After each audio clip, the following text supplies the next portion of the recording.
আপনারা যেখান থেকে দেশ রূপান্তরের সঙ্গে যুক্ত রয়েছেন সবাইকে স্বাগত। আমরা আপনাদেরকে জানিয়ে রাখতে চাই, ফের দুইবার আবারও ভূমিকম্প হয়েছে রাজধানী সহ দেশের বিভিন্ন স্থানে।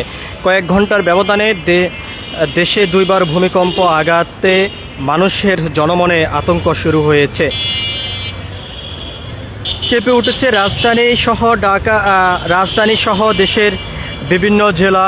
এবং আমরা আপনাদেরকে যদি একটু জানিয়ে রাখতে চাই, আজ দুপুর ও সকালে অনুভূত হওয়ায় পৃথক দুইটি কম্পনে সাধারণ মানুষের মধ্যেই ব্যাপক আতঙ্ক ছড়িয়ে পড়েছে। অন্যদিকে যদি আমরা আপনাদেরকে একটু জানিয়ে রাখতে চাই, দুপুর 1:52 খুলনার দক্ষিণ পশ্চিমা অঞ্চলে 5.3 মাত্রা একটি শক্তিশালী ভূমিকম্প অনুভূত হয়। ইউরোপে মধ্যপ্রাচ্যে ভূতান্ত্রিক কেন্দ্রে তথ্য অনুযায়ী এই ভূমিকম্পের উপস্থিত ছিল খুলনা শহর থেকে 26 কিলোমিটার দক্ষিণ পশ্চিমে এবং ভূপৃষ্ঠ থেকে এর গভীরতা ছিল 35 কিলোমিটার। এবং আমরা আপনাদেরকে আরেকটি বিষয় জানিয়ে রাখতে চাই, কম্পনটি এতটাই শক্তিশালী ছিল যে ঢাকা ও কলকাতা বাসিন্দারা স্পষ্টভাবে অনুভব করেন। তীব্র এই কম্পনেই নগরবাসী সহ শহরের বিভিন্ন সাধারণ মানুষ তাদের বাড়ি থেকেই দ্রুত রাস্তায় নেমে আসেন।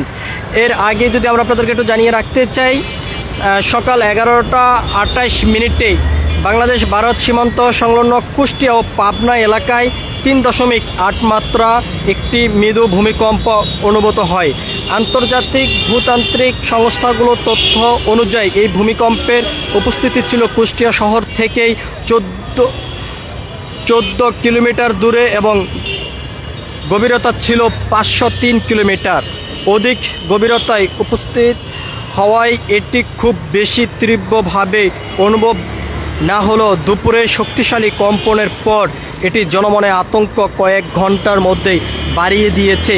এদিকে আমরা শহরের বিভিন্ন সাধারণ মানুষের সঙ্গে কথা বলেছি, তারা যেমনটি জানিয়েছেন, রাজধানীর পুরান ঢাকা সব থেকে বহুতল পুরাতন ভবন রয়েছে, যেখানে এর আগে ভূমিকম্পে সাধারণ মানুষের প্রাণহানির ঘটনা ঘটেছে। এখনও পর্যন্ত সিটি কর্পোরেশন থেকে শুরু করে সরকার কোনো ধরনের উদ্যোগ গ্রহণ করেনি।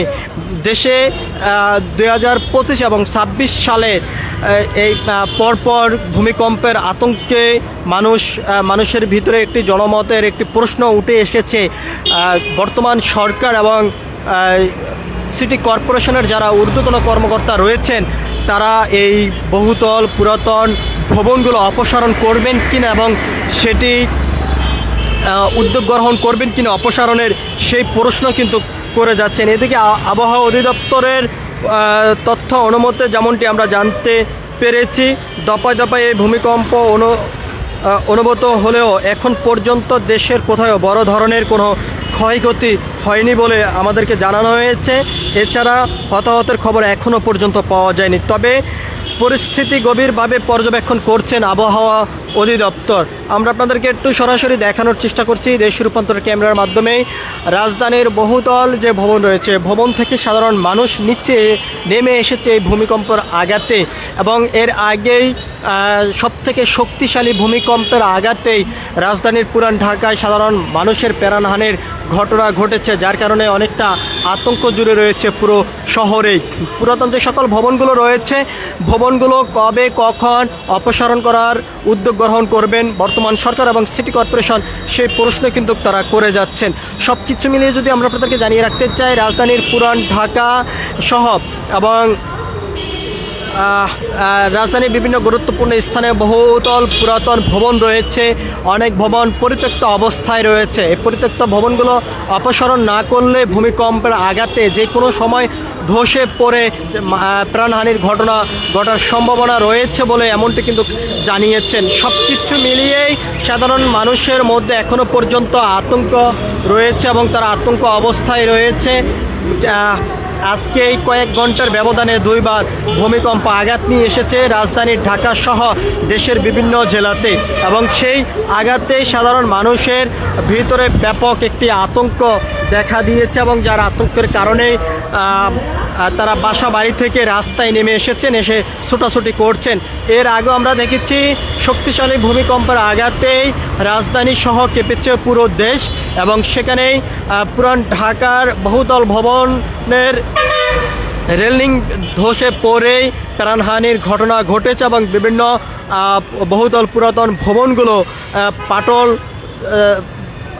ফেটে গিয়েছে এবং সেই সমস্ত ভবনগুলো এখনও পর্যন্ত অপসারণ করেননি অন্তর্বর্তীকালীন সরকার এবং বর্তমান সরকার। সেটি অপসারণ করার জন্য কোনো উদ্যোগ গ্রহণ করবেন কিনা সেই প্রশ্ন কিন্তু তারা করে যাচ্ছেন এবং নগরবাসী পথচারী থেকে শুরু করেই সাধারণ মানুষের ভিতরে ব্যাপক একটি আতঙ্ক বিরাজ করছে ভূমিকম্প বারবার আঘাত নিয়ে আসার কারণে।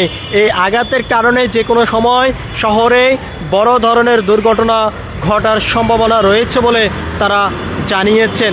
অন্তর্বর্তীকালীন সরকারও কোনো ধরনের উদ্যোগ গ্রহণ করেননি। শহরের বিভিন্ন গুরুত্বপূর্ণ স্থান থেকে বহুতল পুরাতন ভবনগুলো অপসারণ করবেন এবং নগরবাসীকেই ঝুঁকিমুক্ত করবেন এবং বর্তমান সরকার উদ্যোগ গ্রহণ করবেন কিনা নগরবাসীকেই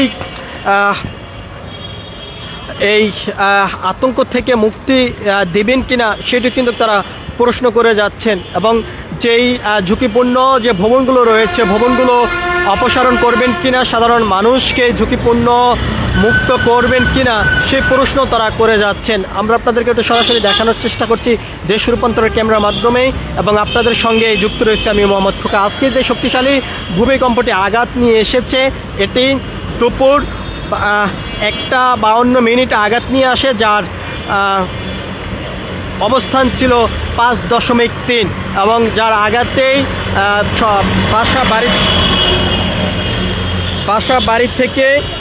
বাসা বাড়ি থেকেই সাধারণ মানুষ রাস্তায় নেমে এসেছে এবং রাজধানীর সবথেকে ঝুঁকিপূর্ণ এলাকা রয়েছে পুরান ঢাকা। সেই ঢাকার বহুতল পুরাতন ভবনগুলো সরকার খুব দ্রুত সময়ের মধ্যে উদ্যোগ নিয়ে অপসারণ করবেন এবং নগরবাসীকে ঝুঁকি মুক্ত রাখবেন বলে এমনটি তারা প্রত্যাশা করছেন। সব কিছু মিলিয়ে এই ছিল এখনকার মতন আমার কাছে সর্বশেষ। পরবর্তী আপডেট পেতে সবাই দেশ রূপান্তরের সঙ্গে থাকুন। ধন্যবাদ সবাইকে।